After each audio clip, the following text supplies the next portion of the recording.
5, 4, 3, 2, 1, 0. All engine running. Liftoff. We have a liftoff. Your goal.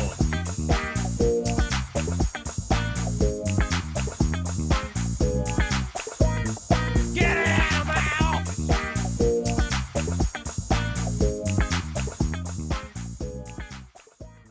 Welcome to Sacrilicious with Robin and Snerts, a Simpsons review podcast. I'm your lovable nerd Snerts, aka Joshua Stearns, and joining me is the equally delightful Robin. Don't have a cow, coward. Hey-o. Joshua Stearns, how are you today?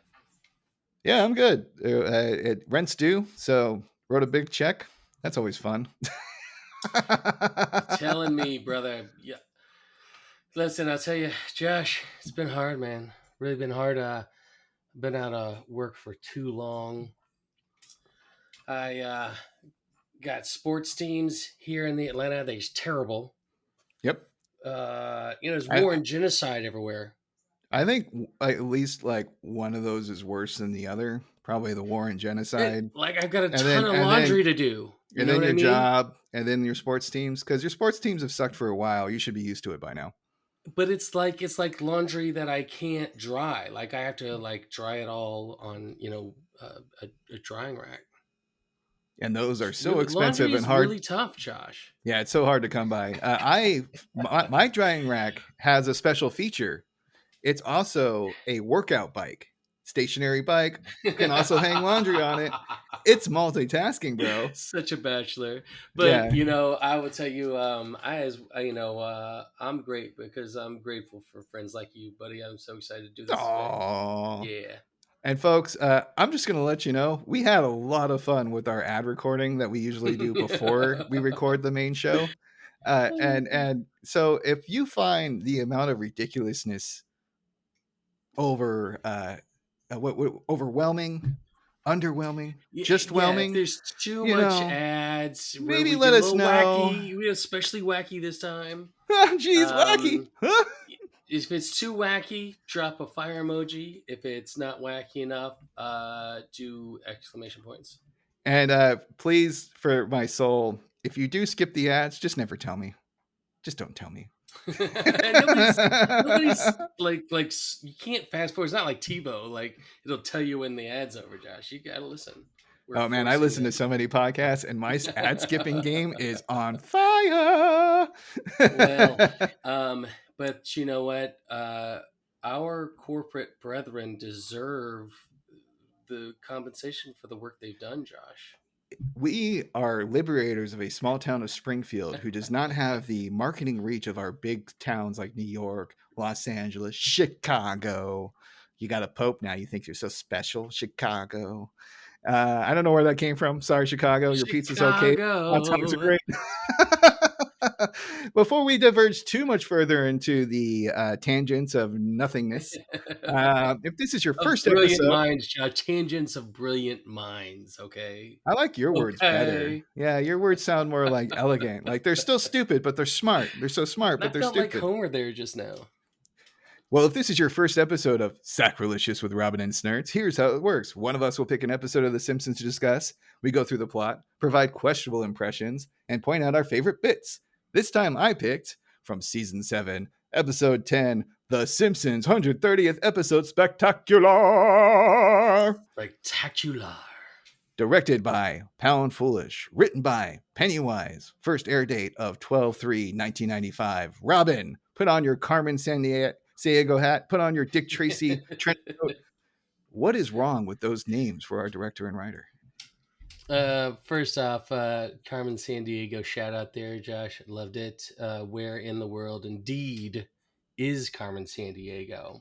Or Pound Foolish and Pennywise, for that matter. I didn't know this until you told me, Josh, but the people associated with hated it. Yes. They hated this episode, and they didn't want their names associated with it. That's the gist that I got from the Wikipedia, which brings us to our segment that we might as well get into now. Behind the Wiki.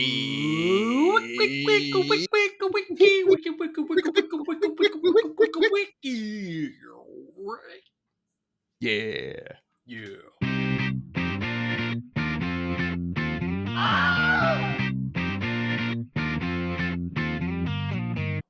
All right. So, unfortunately, this is from season 7, which is the cursed DVD box set that I have in my collection that no longer functions on any type of device that I have available. Boo. So, I am taking this from the Yeah, written where are word. you, Bob Iger?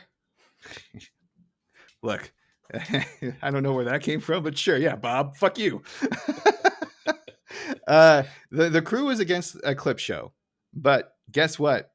The Simpsons cost money to make, folks. I don't know if you know this, but it takes a lot of money, time, and effort to make my And favorite we've show a said thing. they do 24, 25 episodes a damn season. Right. And this is back when you had network TV with a mandatory episode count. And as a way to keep costs down, the network would say you run a clip show. Clip Is a shows is way for these writers and performers to get a fucking week off, dude.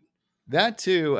Sometimes I think people are more into clip shows if you're on a production because you do want the time off. But the people behind The Simpsons, like David Silverman and John Vitti, who was the director and writer of this episode, did not want to be credited for this because they thought the idea was crap. So did Matt. So did Look, James. you know So what did they Sam. said, Josh, is they were like, why don't we just shoot 23 episodes this year? Right. And they were like, no, you have to do 24th one clip episode. And then Bill Oakley mentioned that, you know what? I think this is one of the better of the clip shows. And spoiler warning, he might be right. Jinkies. Because it had original content and other material besides just rehashing old clips. And again, this is not something that like the Simpsons have only done. There have been clip shows forever and ever and ever. Do you have any like other shows that you watched that done a clip show? They all used to do them. I don't remember anyone in particular, but they all used to do them. You know, they had like I was a huge fan of Quantum Leap back in the day. Sure. And they would do a clip show from Quantum Leap where it's like, remember when he was a girl and Yeah. remember when he was this scientist or something like that? And so they're there for a reason. Look, I mean, these seasons are brutal for these productions. Right. And again, it's a way to get another episode out there. Also, syndication. You still make a ton of money because it all gets syndicated and it's easy to go. Especially if it's popular. Yes. People are gonna watch it. Correct. So the most recent one that I ran into was hilarious because it was not a popular show that actually got canceled, and it was G.I. Joe Sigma 6, which is an anime-inspired G.I. Joe from, I want to say, like the early 2000s. Mhm. And the last episode that actually aired, I believe, was a clip show. And if my memory serves, they ended up coming up with another 3 episodes that were aired afterwards. And so they kind of had like their own little mini story. So Okay. I can't remember if it was the last episode of like the last Greenlight thing or if like the first episode of the unreleased episodes was a clip show. Like it was like just such an oddly placed thing. And so it still happens to this day where they're just kind of like, we're going to just save some money. We're just going to go through the highlights and that'll be that. So was like the title, you know, the 138th random ass clip show spectacular? Was that like a dig at the producers? Like, oh, I think they were just trying to make it fun as much as they could, given the circumstances. Because it is the 138th episode, but I don't think the broadcast order is the same. I think that's look, the they script. were so popular at this time, Yeah. Josh. Like, you know, we watched it back in the day.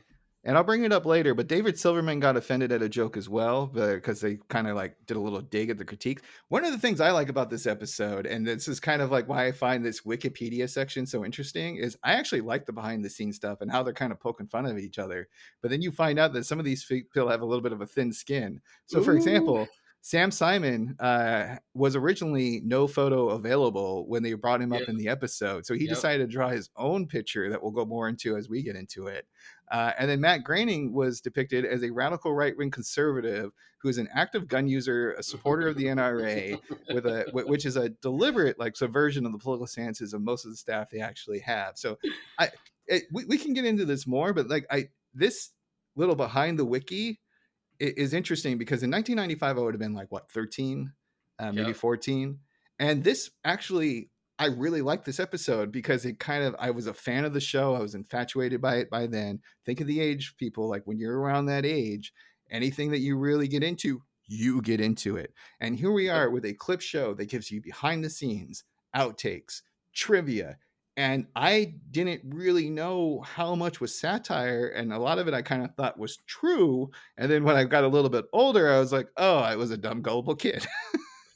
I mean, after all we just said about it is really good, especially because those in between bits. I Oh, mean, Troy we love McClure. Troy McClure. Yeah, We love fucking Troy McClure. he's the best. We love Phil Hartman, and we get a Troy McClure Lionel Hutz episode. I mean, it was better than that. Hot pop quiz, hot shot. Lionel or Troy? Who's your guy? Got to pick one. Oh, jeez. I'm I'm a Troy. gonna go Troy. Yeah. I'm gonna go Troy. He's much more fleshed out. I Uh, also just because his Hutz is a bits. one-trick pony. Like, I love Lionel Hutz. Like, Yes. he's a great. But Troy McClure's more interesting. I mean, Troy McClure has a fish fetish. That is very true. That's true. He has a more detailed interrelationship with the family throughout Deep the years. personality. With those a few encounters that they have with him versus like Seafood just fetish. Lionel, who's always like the lawyer that they just hire. Sexual seafood fetish. Yeah, you told me he slept with the fishes. I don't want to know anymore. All right.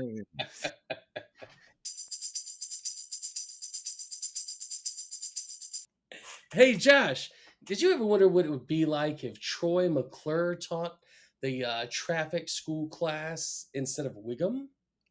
I had never had that thought before in my life, but now I can't get it out of my head, and I bet it would go a little something like this. Hi, I'm Troy McClure. You might remember me from such mandated community classes like keeping your pants on, at the playground, and yes, children need to eat at least once a day. For the next 5 hours, we'll review what makes us violently angry on the road. There will be a 30-minute lunch break and 2 to 3 smoking breaks. Any questions? Maybe Just kidding. Oh. Questions are not allowed. Darn. Okay, then, let's get started with a film from Court Order Productions.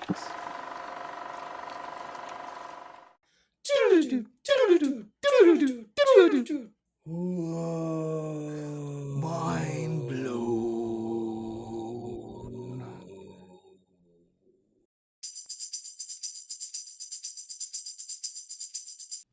All right, so this is a rare episode at this time, season 7, with a cold open. So we open with the Springfield Civic Auditorium with a sign that reads, tonight, Gala Spectacular. Tomorrow, Alternate Lifestyle Senior Prom. Now, alternate lifestyle, is that like something coding of the LGBTQ? Yeah, queer. That's Queer. exactly right. And well, happy Pride Month, everybody. We're starting Happy off. Pride Month, but it's like they have to have a separate prom. I was trying to think earlier. We were talking about this, like, why? Kind of weird, right? Why do they have to have a separate prom? Or is it like all the that's not a high win. schools? Is it like all the high schools in a major metropolitan area, that goes to this queer prom as well? I don't know. It was weird. But kind of funny. I also until I remembered alternate lifestyle, I was wondering if they're trying to make like a senior center joke. You know what I mean? Well, like swingers. Yeah, swingers. Like Yeah. people. Yeah. Sure. People who like to have intimate relationship with trees and plant life. So the way this episode works, folks, if you haven't seen it, and shame on you if you haven't seen it, because you should watch the Simpsons episodes before you listen to us blab about them at the very least. Okay, enough shaming. We don't ask much, Josh. I guess actually, if we had the episode and the podcast, we're like just a simple 90 minutes to 2 hours of your time. What is that? It's like, cleaning your room. Do it. So the way this episode works is Troy McClure is the host of the Spectacular, and instead of being a day in the life of the Simpsons with rubber band reality, this is a show that is celebrating themselves in a traditional 3-camera sitcom setup. So we have Troy McClure walking on to a set, which looks like the Simpsons living room, and it's very obvious as a set because there's various doors that do not lead into anything other than a soundstage. Yeah, I mean, almost looks like a like a high school production set. It's not high budget. That is Yeah, 100% exactly. true. Yeah, we're talking basic It just kind cable. of sit in the middle of this big stage. Right. We're talking LAUS like levels of production for a thespian act. So it actually just struck me is what this makes it seem like is back in like the 50s, like the TV era back then, they would do this with like the Mary Tyler Moore show. Yeah. And they would do it from the perspective of the studio, so you saw outside the fourth wall. Right. And it just made me think of that. That's seems to be what it's. Yeah, I feel like we are just like young enough to not have been in this like clip show bonanza that would occur like back in the day when it was, the networks and before cable TV really took off.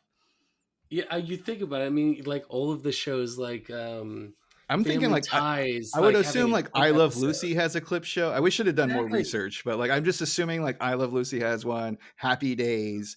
You know what, listeners, write in if you have some clip shows. What's that Robin Williams one when he was an alien? Mork and Mindy. Heck Yeah, yeah. you they had a clip show. Perfect Strangers. You know what I'm saying? I mean, Cheers. I bet had one a season. There you go. So it opens up with a classic Troy McClure bit.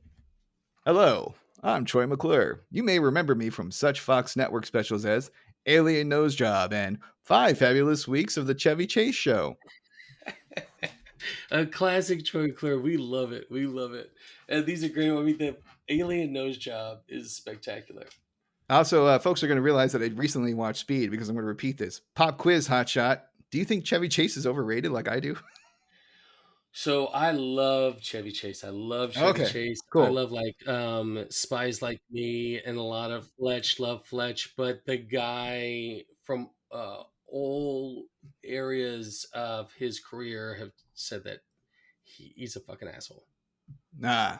Yeah, I never just got a sense of humor. I liked him in some roles, like when he's playing the doctor in Dirty Work, who's in like heavy debt with the mob and is trying to like frame Norm Macdonald into doing all this shit. But anyway, I don't know. I feel like it's once again, like we've talked before, you either love Chevy or you don't. There's some things I love about Chevy. I have a good relationship with him long term. Nice. But apparently he's kind of a shit though. He's okay. It's okay. He's funny. He spread jokes. So Troy informs us basically how this show's going to work. We're going to have clips. We're going to have behind the scenes content, outtakes, deleted scenes, and stuff that they can't show in syndication. And then they this is always cut very quickly with from Troy to some kind of animated thing in the past, a la a clip show. And my favorite of this area was Itchy and Scratchy fighting Hitler, which I'm pretty sure is a reference to either Looney Tunes or Disney from back in the day, where they had they people just beating up together Hitler. Some weird clips that I can't remember if I'd seen them or not. No, and I also wonder, and I wasn't really able to figure this out with my brief research that I do for our lovely show, that how much of this is them just pulling our tail, and how much of this is actual deleted scenes or outtakes or what have you? Because as we know, Grandpa's hat never got shot.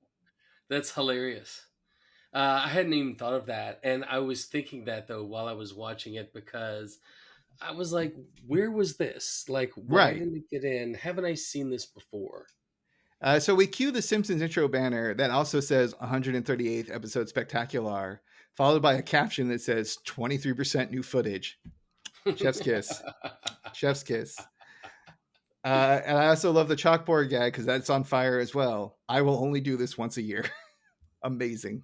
Because spoiler warnings, folks, this is not the only clip show in the Simpsons fucking repertoire. Listen, we counted up how many episodes they have. It's north of 781. They'll hit 800 next season. It's extraordinary. Then we get a montage of couch gags, which I kind of liked. It was kind of fun. You know, when we always kind of ho-hum the couch gags, right? And a lot of times. Right? You know, this one I kind of liked because it was like, it just felt nostalgic. You're like, oh, I remember that one. Oh, I remember that. Oh, that one's kind of cute. Like especially the black and white Disney era-esque where they're all kind of like doing the big eye, like wavy dance. I was like, I like the MC Escher one is really fun. Yeah, it's nice. And then it ends with a big dance number, which I find actually pretty annoying, even though it's very elaborate. There's like people on unicycles juggling. There's elephants in the Yeah. background dancing. We have flames. We have kite kicks. But I remember just kind of seeing that every time because it's a little bit longer of a couch gag than the others, and thinking like, oh, y'all just padding time. That's all you're doing. You padding the time. We do know what's going on. We've talked about it before. Yep. So Troy begins the special talking about the creator Matt Groening, who's depicted as a skinny bald man with a scar on the left forehead, an eye patch, and a bolo tie. He is saluting the camera with an American flag in the background, and then Troy reads, "The already famous creator of such comics as Damnation, Johnny Reb, and True Murder Stories." And they're not painting our Matt Groening in a positive light here. No. And again, as a kid who was 14, I was like, I'm pretty sure that's a joke. But the next two I wasn't too sure about, and they're equally ridiculous. James L. Brooke is basically a fat Monopoly guy surrounded by awards and money. Surrounded by bags of money. And the reason is James L. Brooks was probably okay with the clip show because I guarantee you in his illustrious career, this guy has done many a clip show. Like this guy has been on there from Taxi. Like he's folks. He's probably the one that they're like rebelling against in this. James L. Brooks is a titan of the industry, and if you don't know his background story, I highly recommend looking into it. If we got C.N. Simon looking like Howard Hughes with like it was Howard Hughes, right? I was wondering about that because like it's sort of there. There's like literally a syringe. There's a syringe on the little drawer to him. He's typing like on a typewriter, like a crazy gown. Oh yeah. Super long fingernails and toenails. Very disturbing. But that's what writers look like, Josh. Of course, yeah. I mean, every time I'm writing, I grow out my fingernails, and I do that again.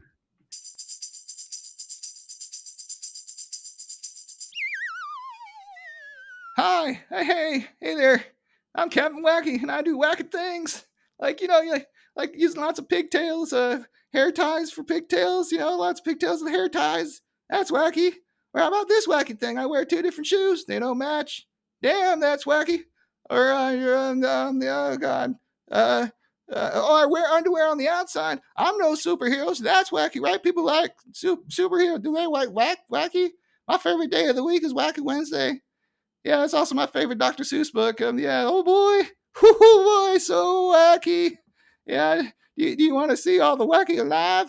Yeah, I sure hope so, because I'll be at the Springfield Rec Center the 3rd Wednesday of the month. That's the wackiest Wednesday of the month, or at least that's what my mom tells me. So please stop by, because if I don't sell enough tickets, then Captain Wacky won't be able to afford that wacky chemo.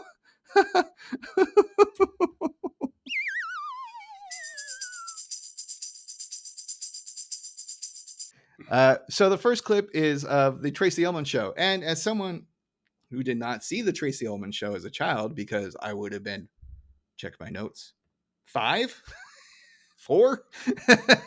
It's not appropriate for 4. No, Josh. Yeah. Tracy. Also, my memory is shitty enough as an adult, let alone as a kid being like, "Oh, I remember those." She's one of the great comedic actresses of our time. She is extraordinary, and she's still doing great work. Oh, do you remember the jab that Troy says about the Tracy Ullman Show? Where he's like, "Oh, home of like psychologist jokes and something else." Exactly. So the first one. All right, so folks, when it comes to the general clips that people have seen in the show in general, I'll be a little bit less detailed. But for the Tracy Ullman shorts and for the outtakes and some of the Mr. Burns contents, I'm going to go into a bit more detail. So the first one we get of the Tracy Ullman Show is Marge and Homer putting the kids to bed. Basically, they think they're doing a great job. This is the very first episode. Oh, it is? Oh, fantastic. I think that's the idea. This is literally the first episode, which is kind of cool to see. And it's very cute. And basically, Homer and Marge are putting the kids to bed. But what they're saying, they think they're doing like excellent parenting advice. That's basically say we're doing a great job. Right. But if you think about like the horrific things that what they had at that Homer time. gives Bart an existential crisis. Yep. We have bed bugs with Lisa. Lisa gets bed bugs. Don't let the bed bugs bite. What? And then And Maggie, the best is Maggie. This is a great bit with Maggie getting sung Rockabye Baby and imagining the tree. because if you listen to the lyrics of that rhyme, rock my baby on a tree so high, and then down comes baby, cradle and all. You're like, Oh yeah, what?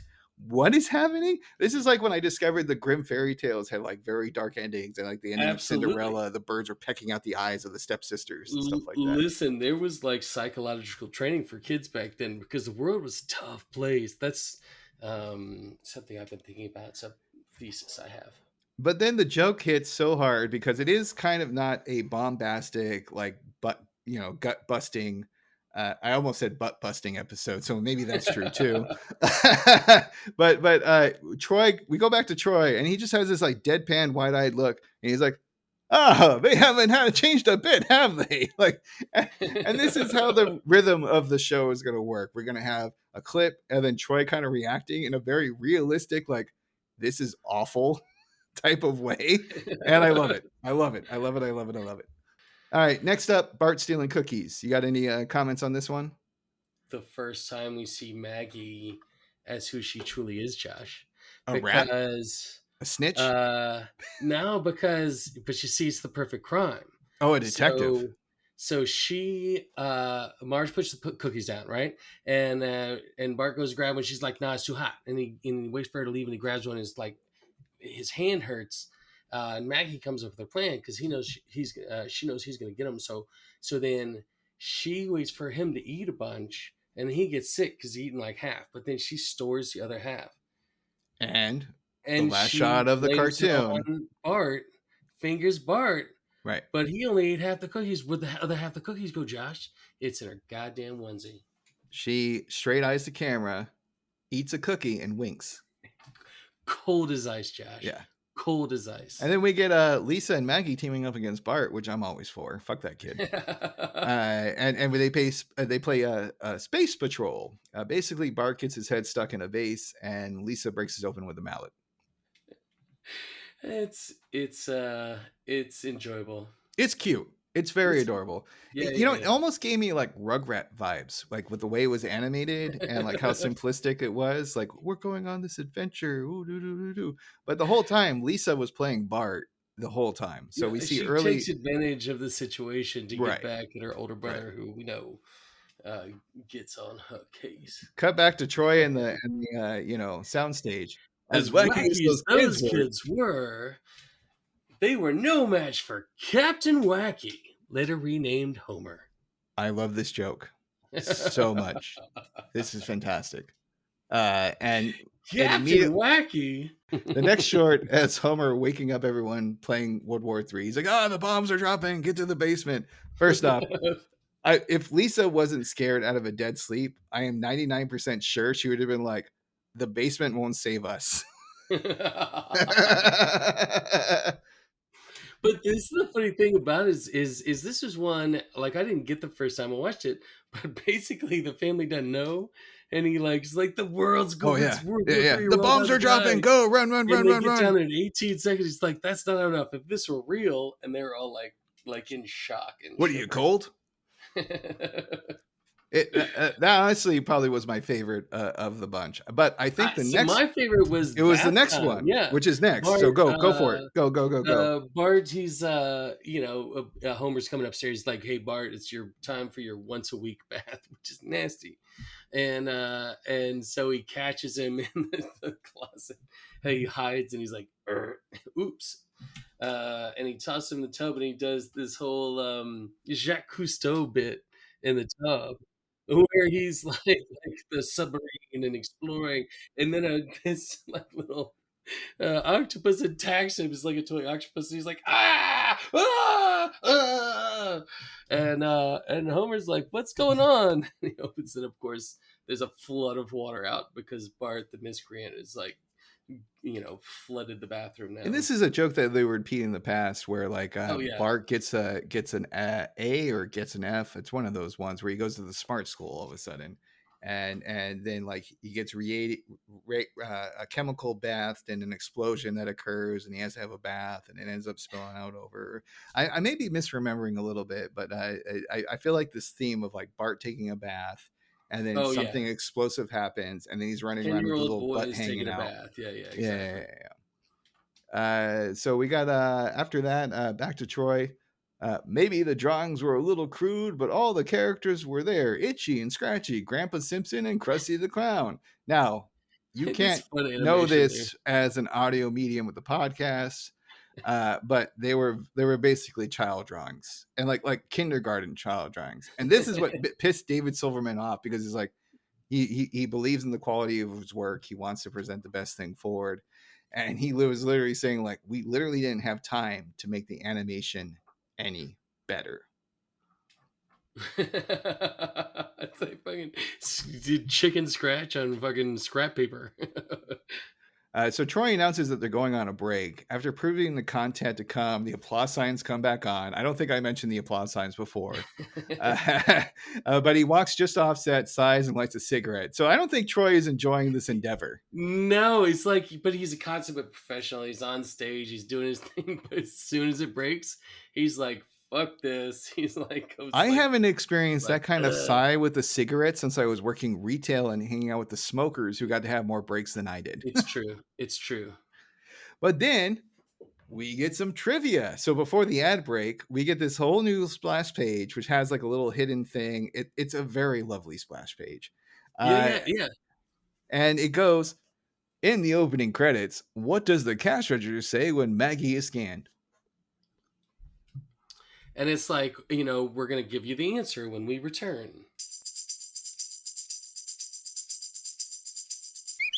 Hi everybody, I'm Captain Wacky, and I do wacky things all over the place.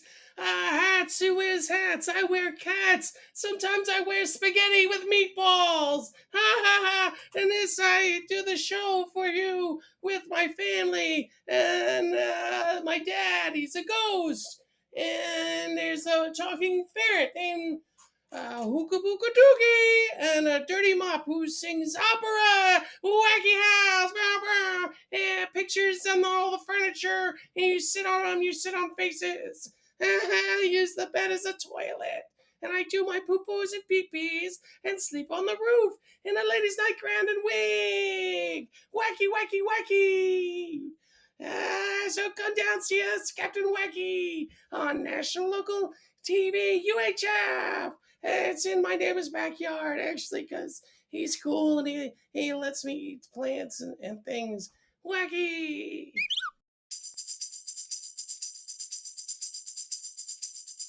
And then when they come back from break, the question repeats again. In the opening credits, what does the cash register say when Maggie is scanned?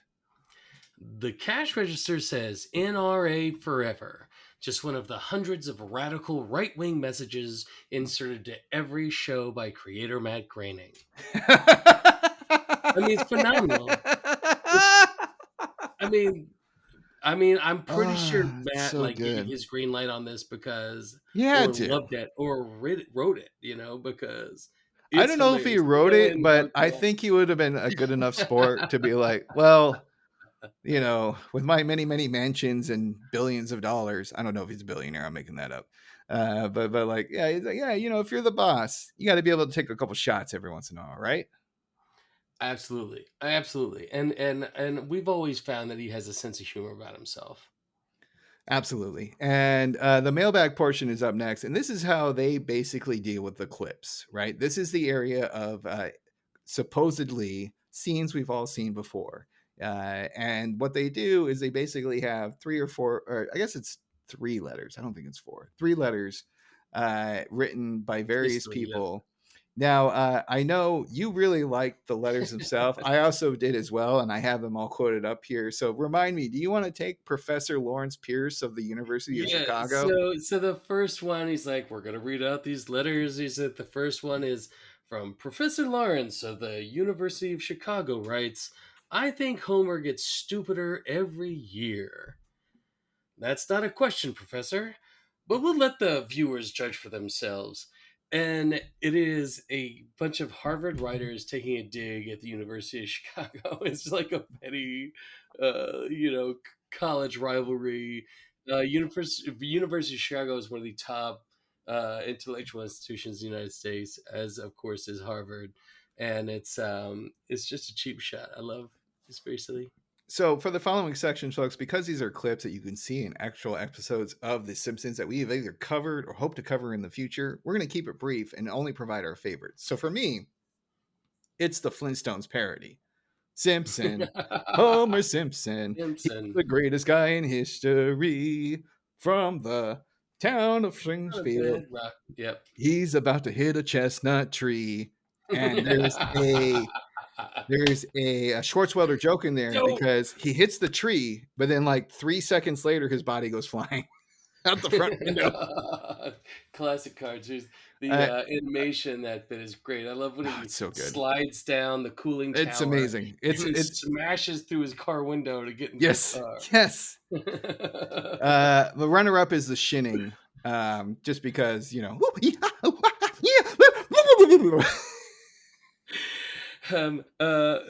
was the line. It's no TV and no beer make Homer something something. Marge, go crazy. Don't mind if I do. Yeah, and we talked about that copiously before, right? And that's why I wanted to give it a runner-up status, because it is from my favorite Treehouse of Horror episode. It's classic. I mean, it's going to be fun to watch. That's one of the things that I found about this episode is that I've seen some of these scenes a million times, and I'll enjoy it every time I watch it. So it made me more want to encourage people to watch this.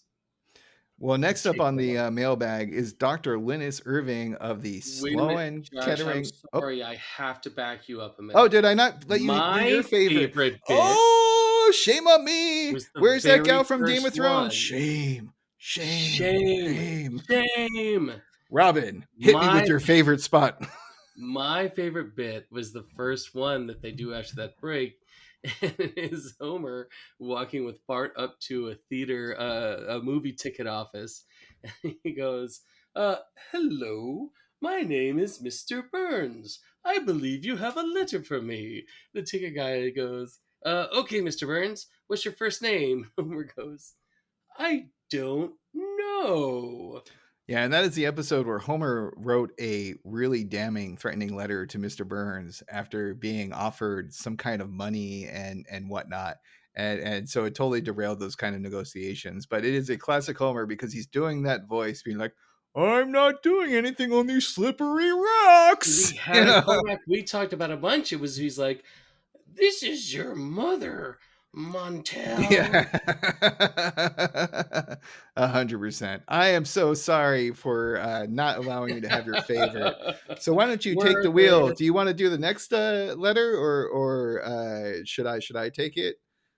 So we got Dr. Linus Irving of the Sloan Kettering Memorial Institute writes, how does Matt Groening find the time to write and draw an entire Simpsons episode every week?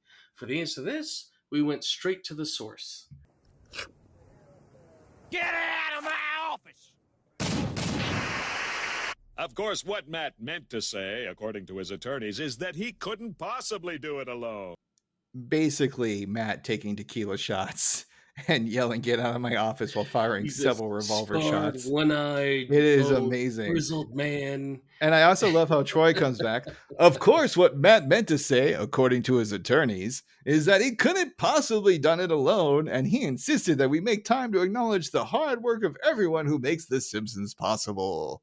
They have these, they do, so like at the end of a movie, you see all the credits going by, you see like, everybody involved, and so they're like, we're going to acknowledge them, and it goes by like that. It's just like, well, and I swear they use the same the musical number that Alf did for like dun dun dun dun dun dun dun. Well, the credits are rolling. This is a joke that has been done many times. There's a thing where Bart was actually working on the Krusty the Clown show, and he was trying to prove to his friends that he's in the credits, and he's like, see, look, that's me, but it was all blurred out. It goes right quick. Yep. All right, so I'm going to butcher this next name, so why don't you just continue the trend and take on our next letter, my friend? Ambassador Hemi. You couldn't even get Henry right. Okay, I might leave all those pauses in this time because I was saying like there's no way in hell I'm gonna get this person's last name right. And you fucked up the first name, my friend. You fucked up the first name, which is Henry. I'm not sure I got ambassador right. Ambassador Henry Mamba Wamba Tumbo. Anyway, it's Mwabutuna. Mwabutuna. It's Mwabutuna.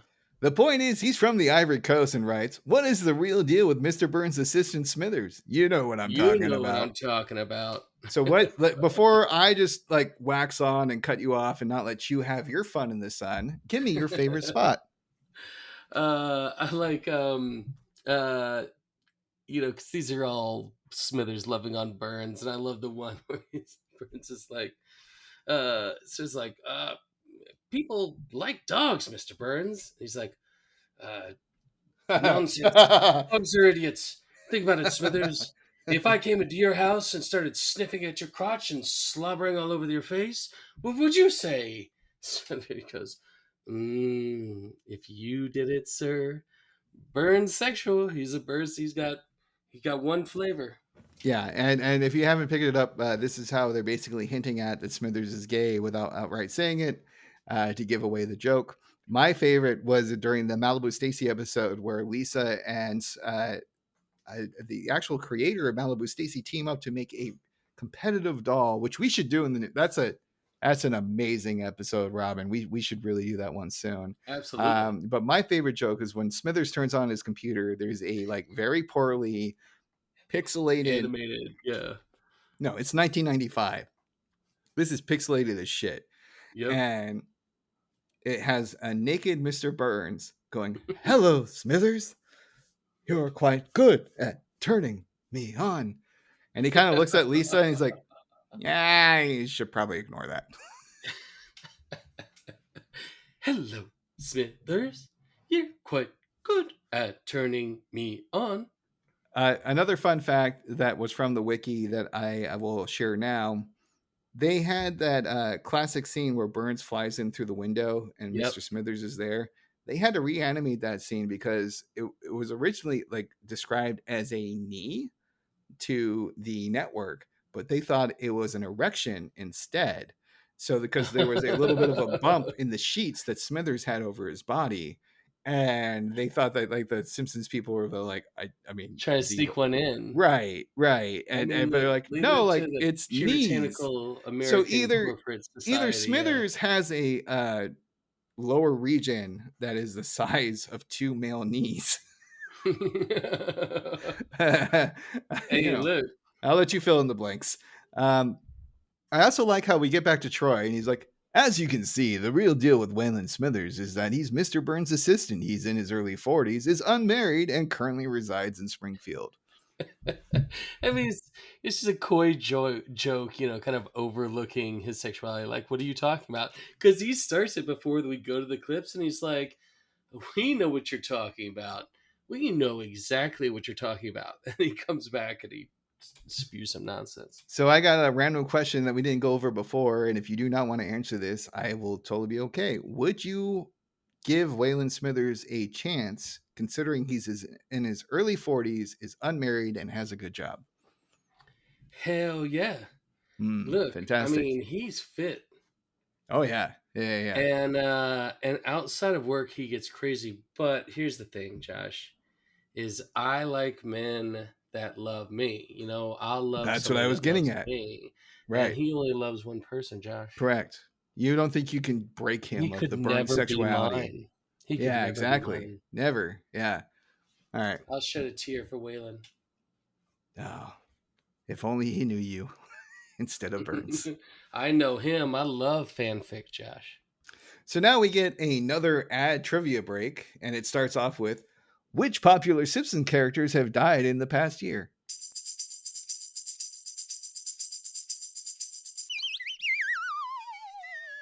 Hey, turns out I'm not the only Captain Wacky. Isn't that right, Captain? I'm also Captain Wacky. Captain Wacky, what are you thinking doing this Wacky Day? Well, you said you don't like hats. You like to wear cats. What if we like? It might be hard, I but know like, what you mean. Exactly. we're gonna do cats with pigtails. That's Cats wacky, with right? pigtails. They You, scratchy pigtails. you think that's wacky? You think that's That's wacky? super wacky. You know what I think's wacky? If we Oh, use springs on our shoes and then we bounce up into a girl's dormitory. oh, geez, Captain Wacky. I don't like to That's be a super Debbie Downer. That's wacky. about wacky, but like I did that once, and then the spring went through my foot, and then I had to get it amputated. Captain Wacky One Foot, Captain Wacky One Foot. Everybody knows Captain Wacky. Ha ha ha, Guess we're who has a wacky wacky. peg leg? This motherfucker right here. I tell you what. These motherfuckers don't know shit. we You're can we Wackies. can have a We're wacky peg Captain session. Wackies. We'll peg each other all day long with my peg leg. It'll be fun. Peggy. I love getting pegged with the leg. Getting pegged with the leg. Captain I'm Wacky! Captain Wacky too, and if you want to hang out with both Captain Wackies, come down to the Springfield Rec Center on the third Wednesday of every month, and now the fourth Wednesday every month. 2 Wacky Wednesdays. It's a Captain Wacky sandwich! Oh, I'm so happy that I met you, Captain Wacky. Can we be friends?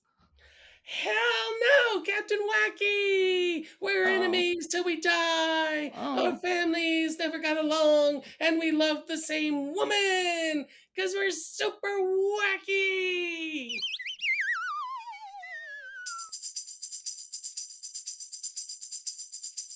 And then it comes back from the ad break, and it goes, "Which popular Simpsons character have died in the past year?" If you said Bleeding Gums Murphy and Dr. Marvin Monroe, you were wrong. They were never popular.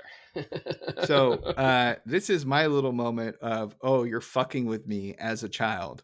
Because I remember getting that right. I'm like, oh, I recognize those outlines. Because the outlines are very clear that it's Marvin Monroe and Bleeding Gums Murphy. But they were like, no, they're still dead, but you're wrong because they were never popular. I'm like, you fuckers. We come back to Troy McClure, and he's like, right about now, you're saying, Troy, I've seen every Simpsons episode. And he was talking to us at the time. Oh, absolutely. You can't show me anything new. And he goes, you've got some attitude, mister. I love That's that. a classic Simpsons joke where It's they're so like, good. This rhetorical Also something that Phil like, Hartman pulls off elegantly. Like perfectly. he can That's go exactly from right. announcer guy, dad, to like angry person, like at a drop of a hat. Like it's so good. We love Phil Hartman on this show. And so the first one up is Krusty gets canceled. And he tries to push a sex book, which you actually enlightened me on. I actually got the reference this time because of our last episode. Absolutely. Madonna's sex book. Yeah.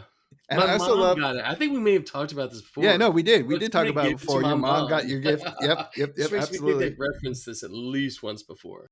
If you watch my show, I will send you this book featuring me in a variety of sexually explicit positions. What? Oh, hey, it's not really me. I used the stunt butt.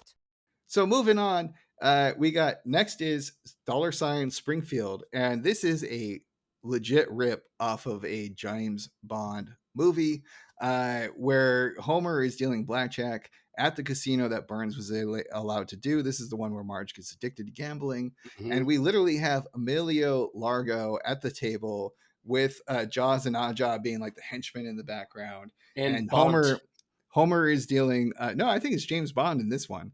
James Bond. No, I know it's Bonton. Anyway, but they're doing blackjack. You're trying to get sued.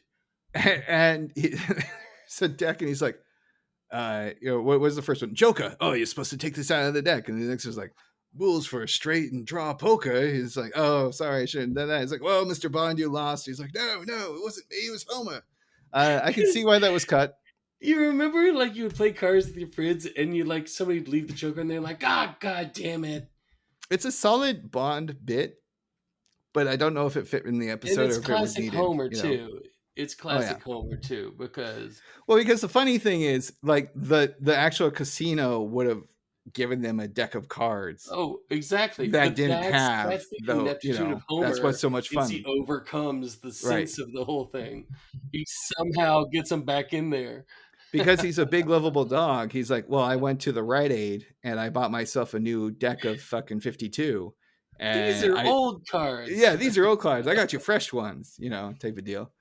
I also like at the end where Bond is being dragged out by Jaws and Objob, and he's like, I'm not gonna fall for that again. And basically Bond was asking him to like reveal the plot, He's like, well, at least tell me the details of your plot for world domination. Largo's like, oh no, I'm not gonna fall for that one again.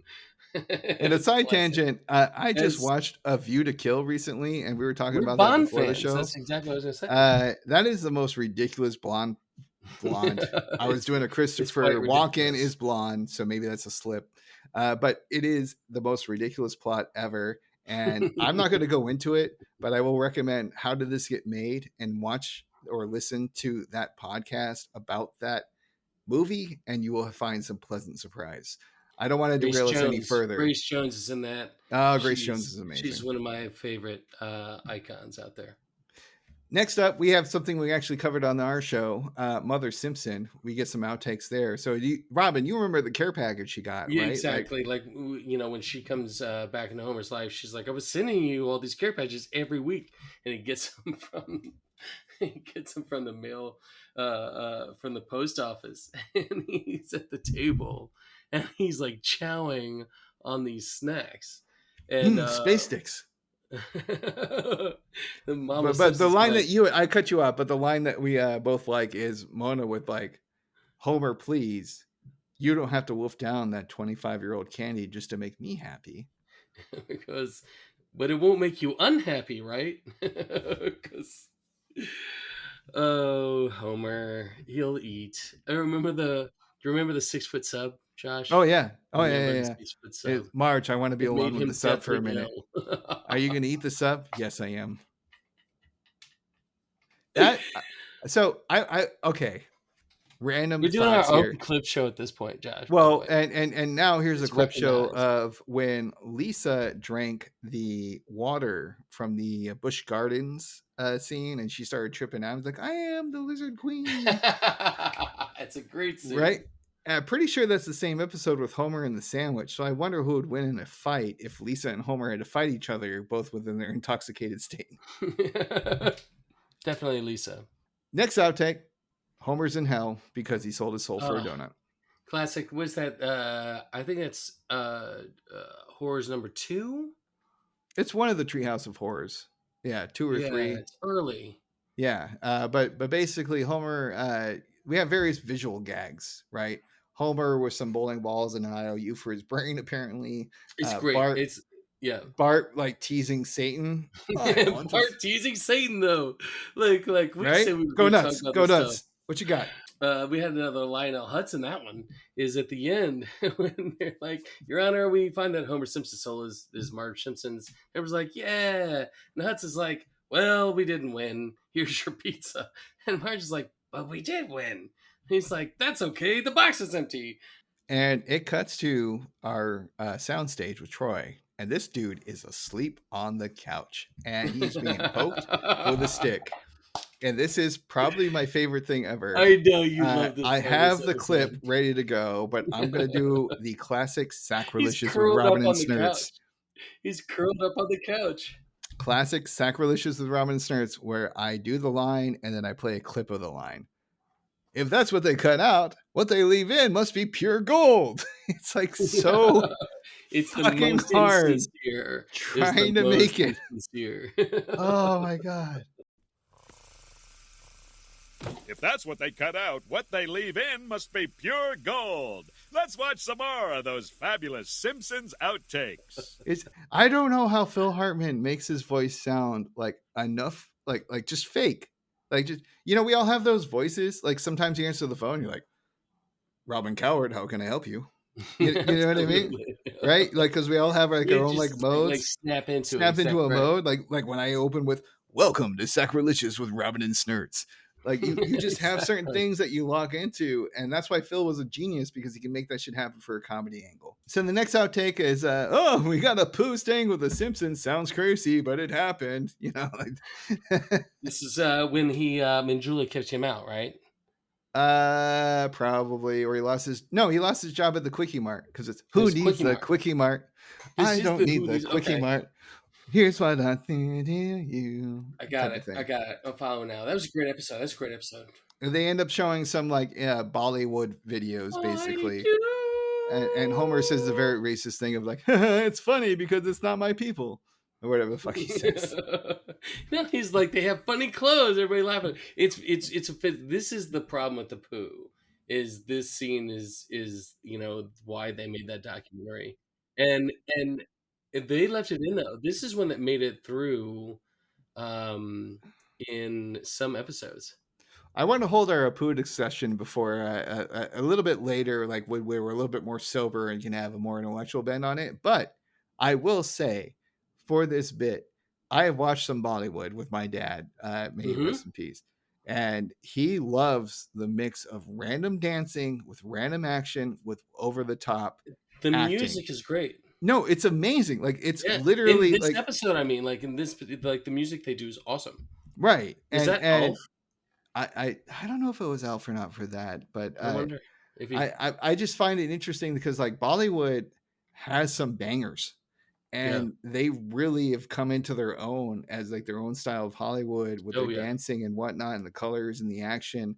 And what I love You know, about them is a that it always seems billion like people can't be wrong. but what I always like about it is like they always seem like they're having fun and the action is over the top. And that is Oh like yeah. honestly 1+1=2 for one of Josh's movies that he wants to watch. Like you give Mhm. me something silly, you give me something fun, you give me something action packed, I'm there, ride or die. There's that one movie. It's like RRR that came out Yes, a that's couple years ago. exactly what I'm thinking Phenomenal of. movie. Phenomenal Yeah, movie. yeah, it's amazing. The clip of very special outtake. Homer attempts a reconciliation because Bart's been adopted by Burns, and so he goes to Burns's house, and he's trying to like tell Bart to come home, and Bart's like, "I want to stay with Mr. Burns," and Burns is like, "You better get out." And Homer's like, "Or what? You'll release the dogs, or the bees, or the dogs with bees in their mouths, and they bark and they shoot bees at you." Go ahead. Fantastic. Do We your also get worst. a fun Terminator 2 reference with his head Yeah, reforming after the robot goes because out of he's like, no, control. we're not going to do that. We're Smithers going like to cocks a release. shotgun. Like it's like Well, so he's like, instead of the dogs with bees in their mouth, they release the Richard Simmons robot, which goes insane, causing our Smithers to have to blast the hole in his head, which closes slowly, a la Terminator 2. were you What a ever great. surprised that his ass exploded?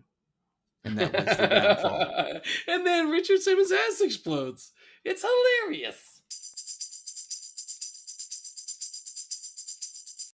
We all know hemorrhoids can be a pain in the ass. Ooh, oh, that hurts. Ah, is there no relief? Krusty baby, love what you're doing there. Think it's gonna be fine, but we just want to punch up the pain just a bit. We really want people to know that you are suffering from the worst hemorrhoids of your life. Up the pain. Got it. Thanks, Krusty. Whenever you're ready, go for it, bro. Oh, ah, it hurts. Is there no relief? Actually, Krusty, we think just amongst ourselves we've been discussing, and that seems like too much pain. So if you could just dial More it down, pain, like less pain. Make up your mind. I know, Fine. I know. If you just Listen. dial it down from 11 to like maybe an 8.5. I worked with Sinatra. I don't need this shit from you, kid. And I'm sure that was wonderful. So thank you, Krusty. Whenever you're ready. Ooh, oh, that hurts. Is there no relief?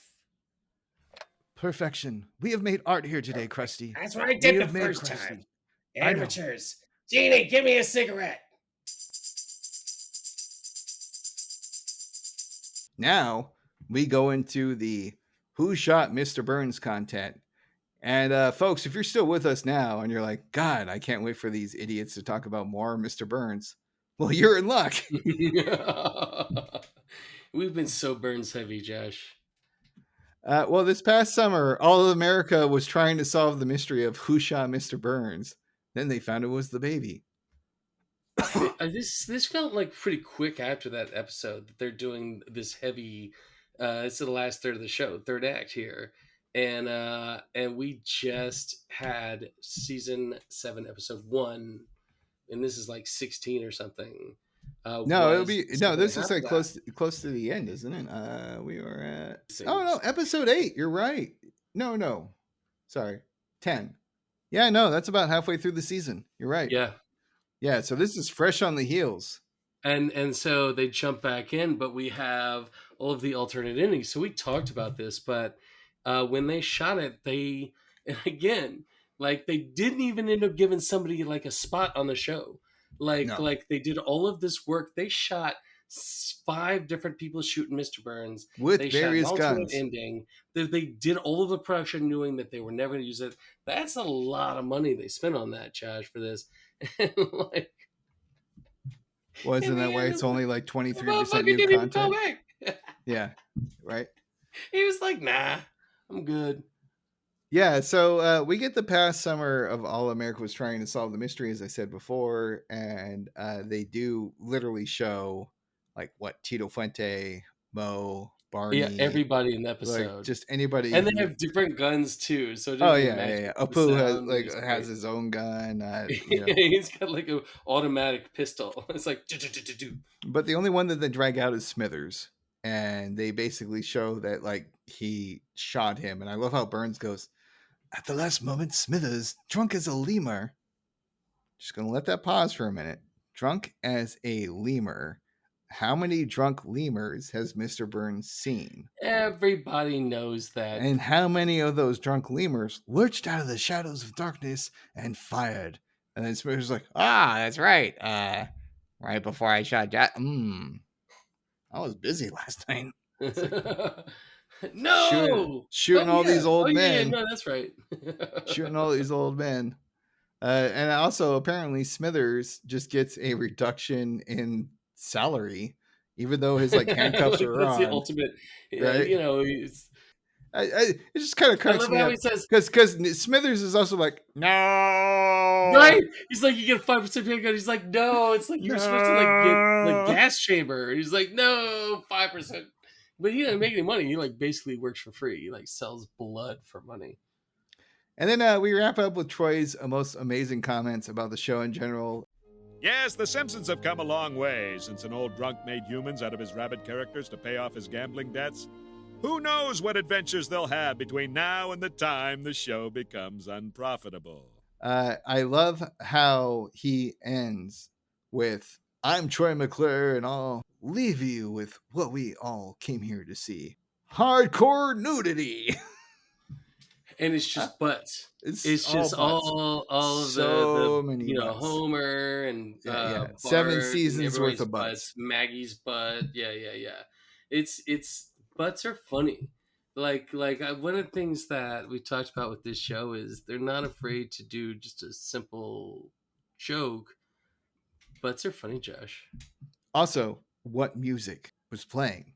Please, Josh, please don't keep us in suspense. Shake, shake, shake. Shake, shake, shake. Shake that booty. Shake that booty. So, Robin, do you hear that sound? What's that, Josh?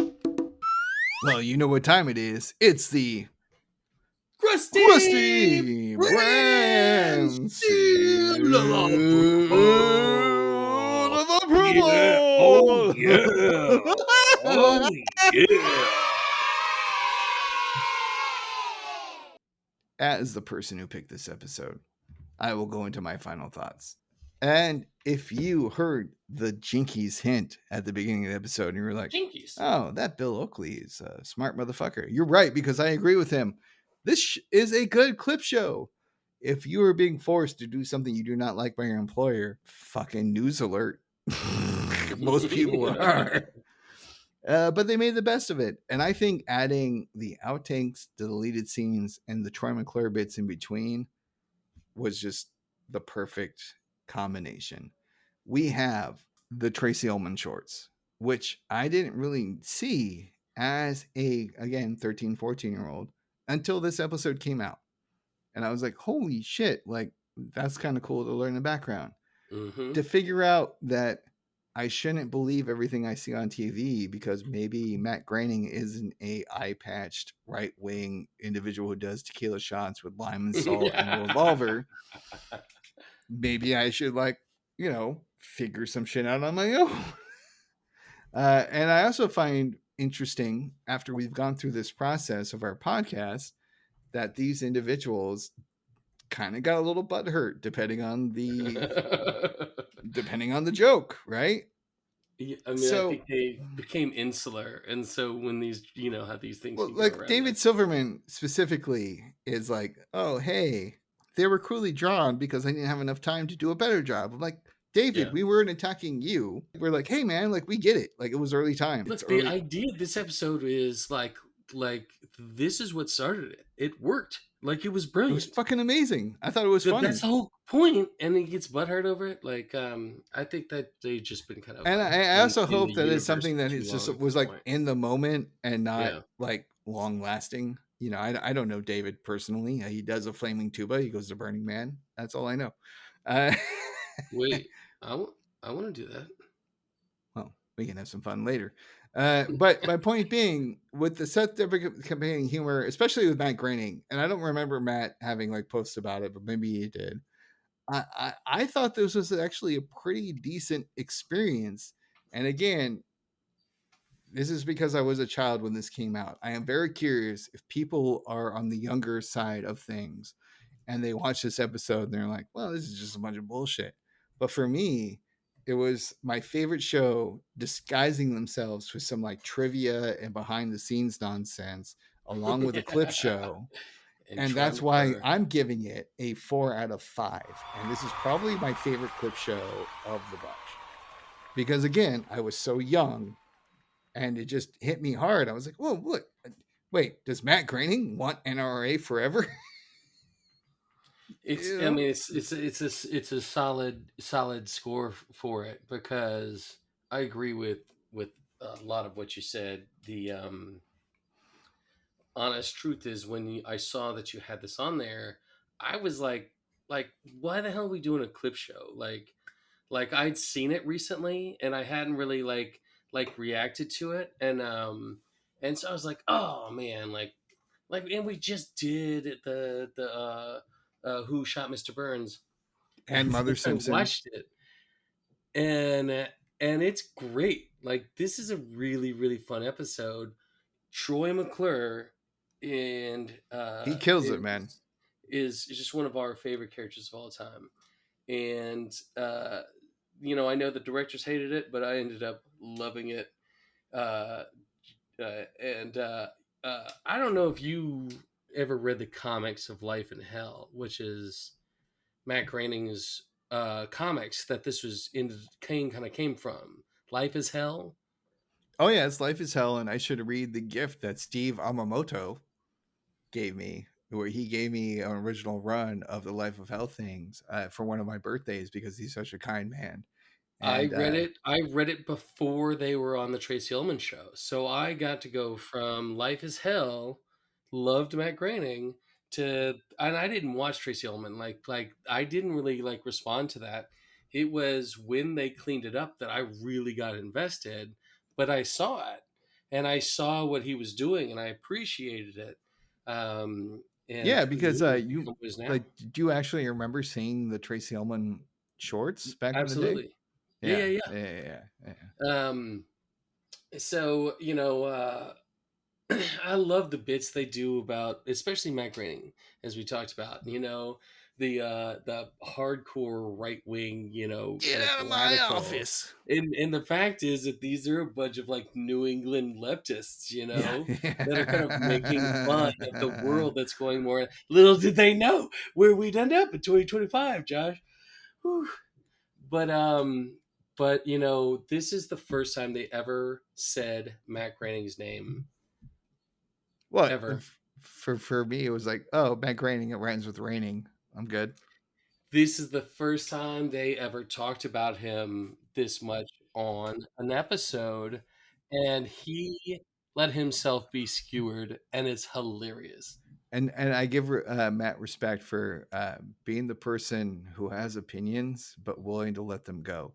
That to me is his greatest strength, because he is no longer in control of the property that he created when he was drawing these characters based off their families on a napkin to try to get a Tracy Ullman short on the air. He made it work, and he's still going, but he still has like great ideas and certain inputs, and his character design is unique. Like, I will The not take world any. that they built. Like everybody's trying to, like Marvel's trying to do this, is build a world that lasts for 35 years. So, for example, David Silverman can have all his art styles, and he's a brilliant guy, whatever.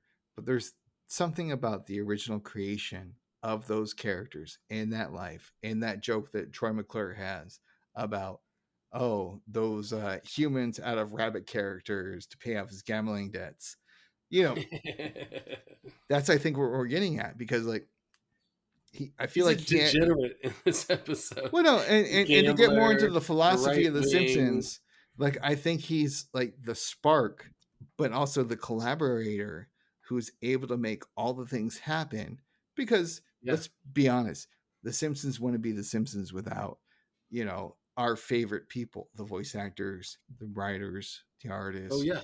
the producers, let alone all the known, I'm assuming, thousands of artists overseas who made those episodes happen in like Korea and whatnot. It takes a team effort. And so for the guy who's like at the top, who it's his baby, who I'm sure he feels ownership of. I've never met the guy, so I don't know. But you would want him to be able to take a couple shots. Absolutely. Like make fun of me. Like Absolutely. anytime you make fun of me, I'm like, that's totally cool. Anytime I make fun of you, you're like, a little bitch about it. But it's, but it's all right. It's all Yeah, right. like look, it's this show is so phenomenally popular at this point that he had kind of made it, and we know how hard he worked. He was a critic for a while, and he was on top of television at this point. Came out of nowhere, and we have a hell of a lot of respect for him. And they brutalize him in this episode, Josh, and it's Right. fantastic. Yeah, no. Hey, man. If you can't I take mean, a he joke, looks like he's bald with a scar, with an eye patch. Like he looks like every like old like survivor, like Nazi general this hiding is in this Brazil. is pre-internet. Like you can't. You know what I mean? That's the thing that kind of blows my mind. It's like, this is where you can actually fuck with people with the airwaves. On national television. Oh yeah, 100%. Yeah. Oh hey, the guy who saved the Fox network, get out of my office. But Josh, like, do you know how many shows have gone past 7 seasons in all of history? It's not that many. It's not that much. Yeah, it's not that many. Like, and now and they're they've greenlit to gone 40. They're greenlit to 40. That's it. I mean, like, that's extraordinary. Extraordinary. Yeah. So, just for my editing purposes, what did you give this episode? I give it a 4 as well. It's not that far from a 5, Josh. It's not that far from a 5. I thought a 5 was too generous because it was only 23% new footage. Is extraordinary character, animation, and writing. That's a wrap for Sacrilicious with Robin and Snerts. We hope you enjoyed this episode. If you're feeling generous, then just fucking listen. I don't care. I don't. I can ask you to do other things. Venmo is at Sac. If we don't have that Venmo set up by the time this releases, that's on you. We are currently on Spotify, YouTube, and Apple Podcasts. My shout outs, it's going to be a little dark. It's a weird but glorious version of Sacrilicious, not only for our amazing content, but for the amazing people we lost. Because Alf Carlson, who passed away on January 29th, just a few days from this recording, so people are aware, it's going to drop much later. But he was the composer on The Simpsons for a lot of shit between 2 and 28 of the seasons. That's seasons plural. I'm sure he was in with the movie. I didn't do that much research, but Alf also worked on Alf, Alf. His name's Alf. He worked on Alf. He's been in a ton of stuff. What else was he in? People can look that up with imdb.com. But my point being, he worked on Alf, and his name was Alf. How many dumb jokes did he get from like the people giving him coffee, or like? What if they named it after him? Does he eat cats? Okay, Yeah. Mr. Carlson. Now I feel like this is going in a dark route. The other thing is Phil Hartman tragically passed away literally a day before Alf this year in 1998. And this will be 27 years. We didn't plan a Phil Hartman heavy episode. This just kind of happened. But you know, for anybody who cares, this one's for Phil. And once again, Dr. Moxford, the raddest fan of them all. The Doctor. Do you want to hear from me? More of me? Like you're not sick of me by now? Well, there's something called the PlayStation Experience every once in a while, the PSVG podcast. And I can also be found on most of the things at Lord_Snerts. Robin, plug outros, hit me. Look, I want to just triple that. Phil Hartman was one of those people that made me laugh the hardest. You know, unique sense of humor and performer. And I'd love to thank our listeners. You know, there's a lot of things going on these days, but this podcast is an absolute highlight.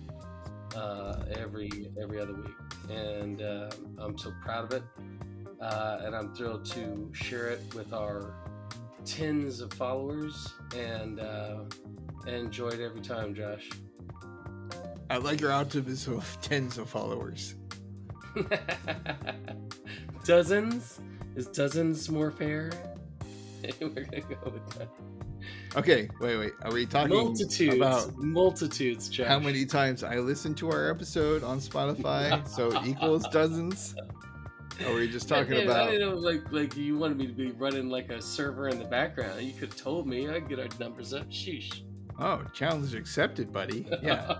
Yeah. If you can get our numbers up by 2, I'll buy you I don't know, a sad Atlanta Falcons jersey. I don't listen to our episodes, dude. You know what? Honestly, Josh, I listen to our episodes and I laugh. Yeah, I laugh at our good. episodes. I have fun too. I enjoy it. I enjoy it twice, and it's great. So by June 22nd, you should have Robin, who picked 3 Gays of the Condo from season 14. Robin. I play on 3 Days of the Condor, of course. Robert Redford movie. Okay, what is that sweet quote from this week's episode? Hello, I'm Troy McClure. You may remember me from such Fox Network specials as Alien Nose Job and 5 Fabulous Weeks of the Chevy Chase Show. So until next, oh, Jesus Christ, and so until next time, folks. Smell you later, true believers.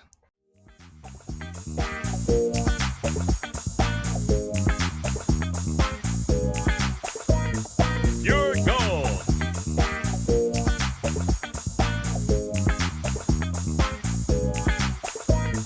Get out of now!